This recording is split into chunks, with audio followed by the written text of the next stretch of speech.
जय जगन्नाथ दर्शक बंधु आज आम गीतार सार उपरे आलोचना करिबा। आमे जानिचे गीता हेउची भगवान श्रीकृष्णंकर मुख निसृत वाणी।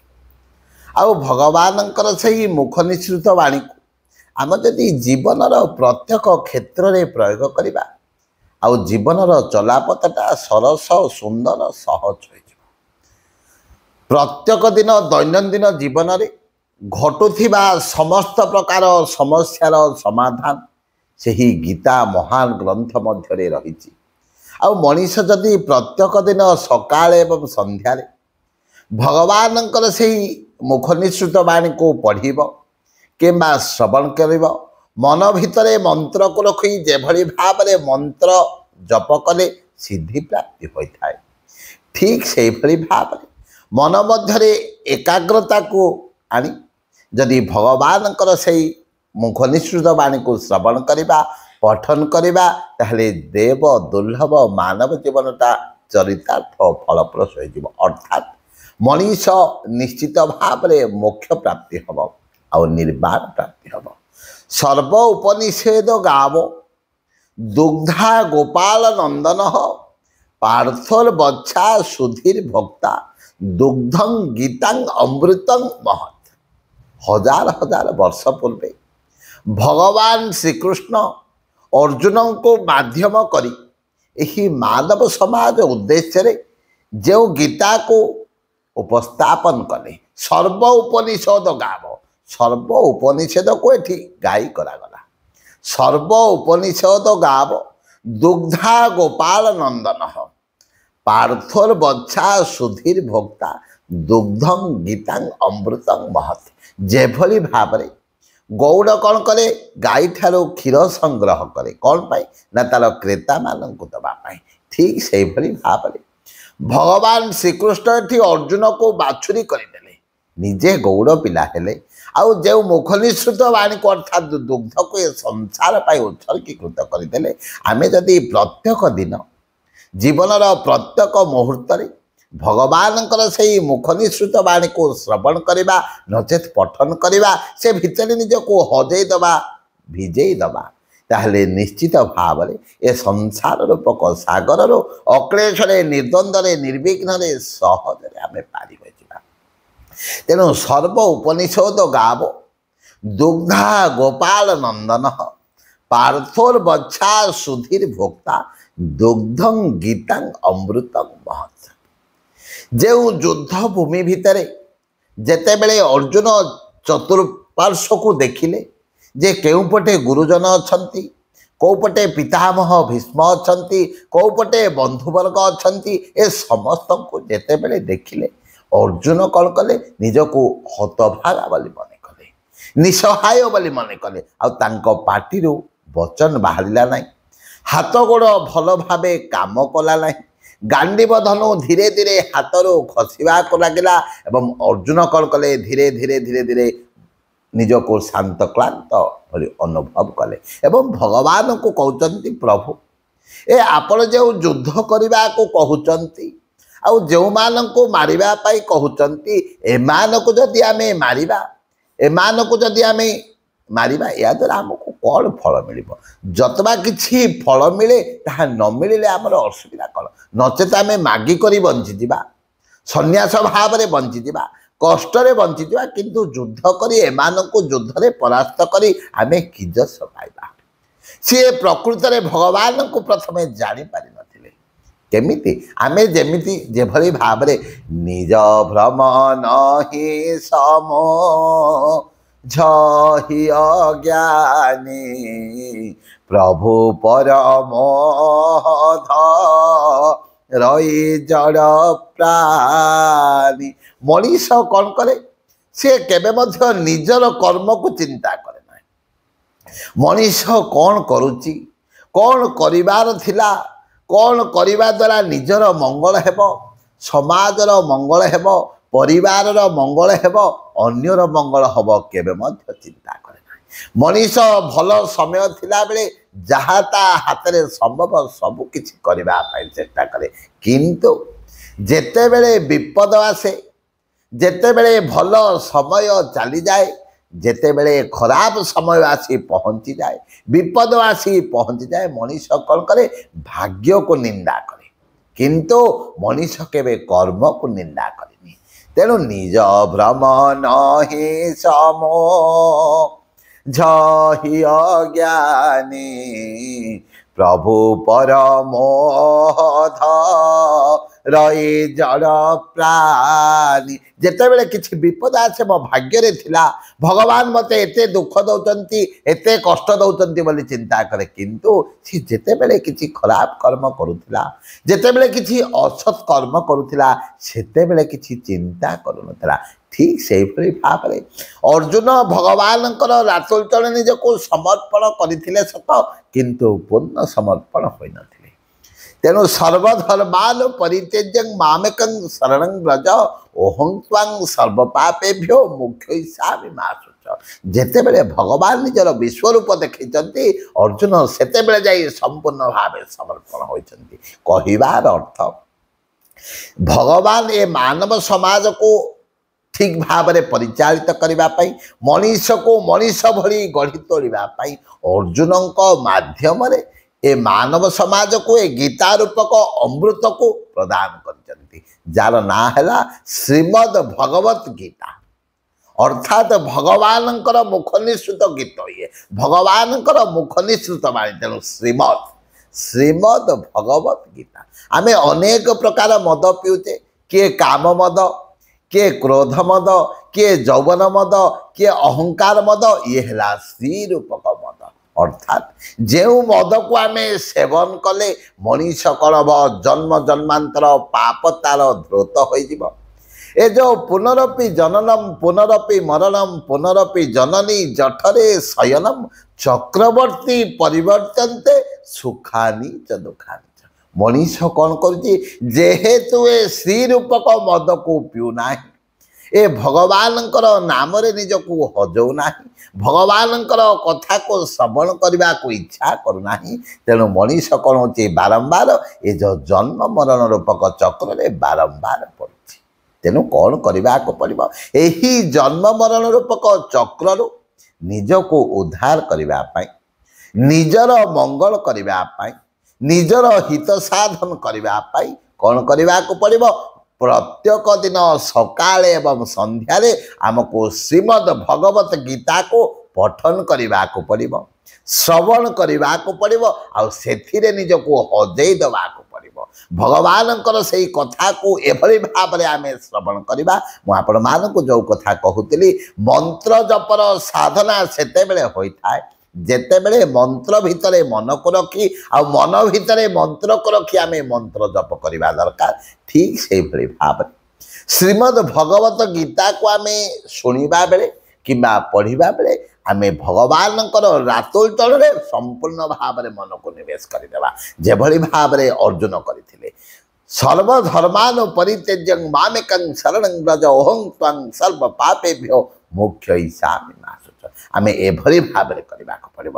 ଆଉ ପ୍ରତ୍ୟେକ ଲୋକ ସେମାନଙ୍କର ଘରେ ଗୋଟିଏ ଗୋଟିଏ ଶ୍ରୀମଦ୍ ଭଗବତ ଗୀତା ରଖନ୍ତୁ, ଆଉ ପ୍ରତ୍ୟେକ ଦିନ ଯଦି ଧୂପ ଦୀପ ଦେଇ ସେହି ଗୀତାର କିଛିଟା ଶ୍ଲୋକକୁ ଯଦି ଆମେ ପ୍ରତ୍ୟେକ ଦିନ ପଢ଼ିବା, ଦେଖିବେ ଦୈନନ୍ଦିନ ଜୀବନରେ ଯାହା କିଛି ସମସ୍ୟା ଆସୁଛି, ଜୀବନରେ ଯାହା କିଛି ସମସ୍ୟା ଦେଖାଦେଉଛି, ସେ ସମସ୍ତ ସମସ୍ୟାର ସମାଧାନ ଶ୍ରୀମଦ୍ ଭଗବତ ଗୀତାରୁ ଆମେ ପାଇଯିବା। ଇଏ ହେଲା ଭଗବାନଙ୍କର ମୁଖ ନିଃସୃତ ବାଣୀ। ଯେତେବେଳେ ଅର୍ଜୁନ ଭଗବାନଙ୍କୁ କହୁଛନ୍ତି, ପ୍ରଭୁ ମୁଁ ଯୁଦ୍ଧ କରିବି ନାହିଁ, କାହିଁକି ନା ମୋର ଜ୍ଞାତି କୁଟୁମ୍ବ ଭାଇ ବନ୍ଧୁ ଗୁରୁ ଏମାନଙ୍କୁ ମାରି ମୁଁ କି ଯଶ ପାଇବି? ଜୀବନରେ ଶାନ୍ତିରେ ବଞ୍ଚିବାର ଆବଶ୍ୟକତା ନାହିଁ, ପ୍ରାଚୁର୍ଯ୍ୟର ଆବଶ୍ୟକତା ନାହିଁ, ଐଶ୍ୱର୍ଯ୍ୟର ଆବଶ୍ୟକତା ନାହିଁ, ଦରକାର ପଡ଼ିଲେ ଭିକ ମାଗି ବଞ୍ଚିଯିବା ସିନା, ଏମାନଙ୍କୁ ମାରିବା ନାହିଁ। ସେତେବେଳେ ଭଗବାନ ପଚାରୁଛନ୍ତି, ଅର୍ଜୁନ ତୁମେ କାହାକୁ ନିଜର ବୋଲି କହୁଛ, କାହାକୁ ମୋର ବୋଲି କହୁଛ? ଆରେ ମୋର ମୋର ବୋଲି କିମ୍ପା ବାଇ ହେ ଓ ତୋହି ମୋ ବିନା ସଂସାରରେ ଆନ କିଛି ନାହିଁ। ଭଗବାନ ଶ୍ରୀକୃଷ୍ଣ ଅର୍ଜୁନଙ୍କୁ କହୁଛନ୍ତି, ଅର୍ଜୁନ तुमे काहाकू मोर बोली कहूच प्रकृत रे शरीर कौन तुमर कि आउ जेते बेले तुम शरीरटा तुम निजर नाही आउ भाई बंधु ज्ञाति कुटुंब एमाने हेले किपरि तुमर अरे मोर मोर बोली किंपा बाई है ओ तो ही मो बिना संसार रे आन किछि नाही कहले अर्जुन ए सृष्टि जेते बेले नथिला मु थिली ए सृष्टि जेते बेले रहिछि मु रहिछि आउ सृष्टि जेते बेले रहिब नाही अर्थात विनाश होइजिब मु रहिथिबो सेही काल रूपरे मु सृष्टि को तैयारी करे सृष्टि को पालन करे आउ सृष्टि को संहार कर दिए जो कथा कहगला कालो धाता अहम अर्थात भगवान निजे ब्रह्मांकर उपरे सृष्टि को तैयारी करती विष्णुंकर उपरे सृष्टि को पालन करती आउ शंकर उपरे सृष्टि को संहार करती तेणु भगवान निजे हेले कालो धाता अहम कहले अर्जुन तुमे जेते बेले नथिल ए संसार थिला तुमे जेते बेले अछ ए संसार रही आ तुमे जेते बेले चली जीव ए संसार थिबा आ किए थिबो आत्मा सब बेले थिबो आत्मा हला अजर एवं अमर नयनम छिन्नन्ति शस्त्राणि नयनम दहति पावक ए शरीर को छाड़ चली जाए आत्मा जेभली भावरे आमे अनेक दिन गोटे वस्त्रटीए परिधान करिबा परे वस्त्रटी चिरी जाए किंबा असना हो गले से शरीर से वस्त्रटी को आमे फिंगी दो नूतन वस्त्रटी आनी परिधान करो ठीक से ही भाव में आत्मा कौन करे गोटे शरीर को परित्याग करी अन्य गोटे शरीर मध्य प्रवेश करें तेणु आत्मा है अजर आउ अमर नयनम छिन्नन्ति शस्त्राणि आउ नयनम दहति पावक से ही समय भगवान अर्जुन को पचारुचंती अर्जुन प्रकृत रे तुमे किए ये जो शरीरटा तुमे बोली कहूच प्रकृत रे शरीरटा कौन प्रकृत रे तुमे कि ये शरीरटार किसी अन्य एक सत्ता जहाँ रही आत्मा बोली आमे कहूचे प्रकृत रे से ही आत्मा हेले आमे जेहेतु मनीष जीवन काल मध्य मनीष तार जीवन रे निजको जानी पारु नाही निजको चिन्हि पारु नाही तेणु से परमात्मा पाखे आमे पहुँची पारु नाही चिन्हि जे पारि नाही जानी जे पारि नाही नर देहे नारायण को से कहूँ चिन्हि पारिब निराकार भगवान को चिन्हि जे पारि नाही चिन्हि जे पारि नाही जानी जे पारि नाही नर देहे नारायण को से कहूँ चिन्हि पारिब निराकार भगवान को तेणु भगवान कहते अर्जुन को प्रथमे निजको निजे जानिबा को पड़िबो अर्थात शरीर मध्य जो आत्मा रही से ही आत्मा अर्थात जीवात्मा सदा सर्वदा चेष्टा करुचंती जे आत्मा सब बेले परमात्मा पाखे पहुँचापी सब बेले चेष्टा करे किंतु मन है सब बेले विक्षिप्त आउ इंद्रिय माने जेहेतु आम आयत्तरे नाहांती इंद्रिय मानक आमे संयम करि पारुना इंद्रिय माने आम आयत्तरे रहुनांती आउ जेते बेले मनीषर इंद्रिय माने बहिर्मुखी न होई इंद्रिय माने अंतर्मुखी हेबे सेते बेले कौन हबो एही आत्मा एही मन आम आयत्तरे रहिजिबो मन जेते बेले आम आयत्तरे रहिजिबो समस्त प्रकार योग साधन मनीष संभव करि समस्त योग साधन करि अर्थात योग साधन माध्यम शरीर को आमे कौन करवा त्याग करी एही आत्मा को नहीं परमात्मा पाखे पहुँचेबा सेते बेले जाई आमे निज को निजे चिन्हि पारिबा भगवान अर्जुन को कहउचंती अर्जुन प्रकृत रे तुमे जहा को निजर बोली कहूच ए शरीरटा तो प्रथम रे तुमर नुह ए माने केमिति तुम निजर हेले ये थिला भगवानकर प्रथम कथा जा उपरे आधार करी एही गीताटी मानव समाज उद्देश्य रे भगवान कौन कले रचना कले द्वितीयतः गीता एही कथा कहती कले कर्मेण्य व्याधिकालस्तु मा फले सुखदा आम ऊपर आमर हाथ रे कर्म करिवार अधिकार अछि आमे सदा सर्वदा कर्म करने को भगवान पठेइचंती तेणु कर्म करने को हेब किंतु को प्रकार कर्म करवा ना एभली आमे कर्म करवा दरकार जो कर्म द्वारा ନିଜର କୌଣସି ମଙ୍ଗଳ ହେଉ କିମ୍ବା ନ ହେଉ ଅନ୍ୟର ମଙ୍ଗଳ ହୋଇପାରିବ, ସମାଜର କିଛି ହିତ ସାଧନ ହୋଇପାରିବ, ଆଉ ସମାଜର କିଛି ମଙ୍ଗଳ ହୋଇପାରିବ। ଆଉ ସଦା ସଦା ନିଜକୁ କ'ଣ ବୋଲି ଚିନ୍ତା କରିବା ନା ତୃଣାଦପି ସୁନିଚେନ ତରୁରିବ ସହିଷ୍ଣୁନାମ ଅମାନି ନାମାନଦେନ କୀର୍ତ୍ତନୀୟ ସଦା ହରି। ତୃଣାଦପି ସୁନିଚେନ ତରୁରେବ ସହିଷ୍ଣୁତା। ଦେଖନ୍ତୁ, ଗଛ ଆମକୁ ଅମ୍ଳଜାନ ଦିଏ, ଗଛ ପରିବେଶକୁ ସୁସ୍ଥ ରଖେ, ଗଛ କ'ଣ କରେ ଫଳ ଦିଏ, ଗଛ କ'ଣ କରେ ଛାଇ ଦିଏ, ଏବଂ ଶେଷରେ ଗଛକୁ ହାଣି ଆମେ ବିଭିନ୍ନ ପ୍ରକାର ଆସବାବ ପତ୍ର ତିଆରି କରୁ। ଗଛ ଏ ସମାଜକୁ ସବୁ କିଛି ଦେଲା। ଗଛ ମାଡ଼ ଖାଇଲା, ଯେତେବେଳେ ଆମେ ଫଳ ତୋଳୁଛେ କୌଣସି ଜିନିଷରେ ଆଘାତ ଦେଉଛେ ମାଡ଼ ବି ଖାଇଲା, ଛାଇ ବି ଦେଲା, ଶେଷରେ ଗଛକୁ ହାଣି ଆମେ ଜିନିଷପତ୍ର ତିଆରି କଲେ, ବଳକା କାଠକୁ କ'ଣ କଲେ ଜାଳେଣୀ ଭାବରେ ପ୍ରସ୍ତୁତ କଲେ, କିନ୍ତୁ ଗଛ କେବେ ପ୍ରତିବାଦ କରିନାହିଁ। ତେଣୁ ତୃଣାଦପି ସୁନିଚେନ, ଦେଖନ୍ତୁ ଗଛ ଏତେ କିଛି ସହିଲା କିନ୍ତୁ କେବେ ପ୍ରତିବାଦ କଲା ନାହିଁ। ତୃଣାଦପି ସୁନିଚେନ ତରୁରୀବ ସହିଷ୍ଣୁନାମ। ଆଉ ତରୁ ଭଳି ଆମକୁ ସହିବାକୁ ପଡ଼ିବ। ଯେଭଳି ଭାବରେ ଦେଖନ୍ତୁ ବୃକ୍ଷ ସବୁ କିଛି ସହିଲା, ସେଭଳି ଭାବରେ ଆମକୁ ସହିବାକୁ ପଡ଼ିବ। ତୃଣାଦପି ସୁନିଚେନ ତରୁରୀବ ସହିଷ୍ଣୁନାମ ଅମାନି ନାମାନଦେନ। କିଏ ନିନ୍ଦା କରୁ କିମ୍ବା କିଏ ପ୍ରଶଂସା କରୁ, କିଏ ଯଦି ଆମକୁ ପ୍ରଶଂସା କଲା ସେଥିରେ ଉତ୍ଫୁଲ୍ଲିତ ହେବାର ନାହିଁ, କିଏ ଯଦି ଆମକୁ ଘୃଣା କଲା, ଯଦି ଆମକୁ କିଏ ଗାଳି ଦେଲା ସେଥିରେ ବି କିଛି ଖରାପ ଭାବିବାର ନାହିଁ। ତୃଣାଦପି ସୁନିଚେନ ତରୁରୀବ ସହିଷ୍ଣୁନାମ ଅମାନି ନାମାନଦେନ କୀର୍ତ୍ତନୀୟ ସଦା ହରି। ସିଏ ଦୁଃଖ ଆସୁ କିମ୍ବା ସିଏ ସୁଖ ଆସୁ, ସିଏ ଭଲ ସମୟ ଆସୁ କିମ୍ବା ଖରାପ ସମୟ ଆସୁ, ସିଏ ବିପଦ ଆସୁ କିମ୍ବା ଆନନ୍ଦ ଆସୁ, ସବୁ ସମୟରେ କ'ଣ କରିବାକୁ ପଡ଼ିବ? ଭଗବାନଙ୍କର ନାମ କୀର୍ତ୍ତନକୁ କେବେ ମଧ୍ୟ ଆମେ ଭୁଲିବାକୁ ହେବ ନାହିଁ। ତେଣୁ ଦୁଃଖ ସୁଖ ସମୟକୁ ତା ଲାଭାଲାଭ ଜୟାଜୟ।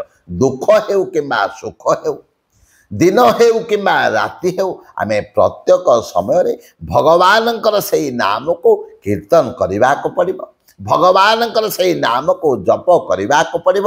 ତାହେଲେ କ'ଣ ହେବ? ଏ ସଂସାର ସାଗର ରୂପେଣ ମୀନ ରୂପେଣ ମାନବା ଜଞ୍ଜାଳ ଜାଲ ରୂପେଣ କାଳ ରୂପେଣ ଥିବରା। ଏ ସଂସାର ରୂପକ ସାଗରରୁ ଅକ୍ଳେଶରେ ନିର୍ଦ୍ୱନ୍ଦ୍ୱରେ ନିର୍ବିଘ୍ନରେ ସହଜରେ ଆମେ ପାରି ହୋଇଥିବା। ଆଜି ତ ସମୟ ହୋଇଯାଇଛି, ପୁନର୍ବାର ଅନ୍ୟ ଏକ ଏପିସୋଡ଼ରେ ଆମେ ଗୀତାର ସାର ଉପରେ ଆଲୋଚନା କରିବା।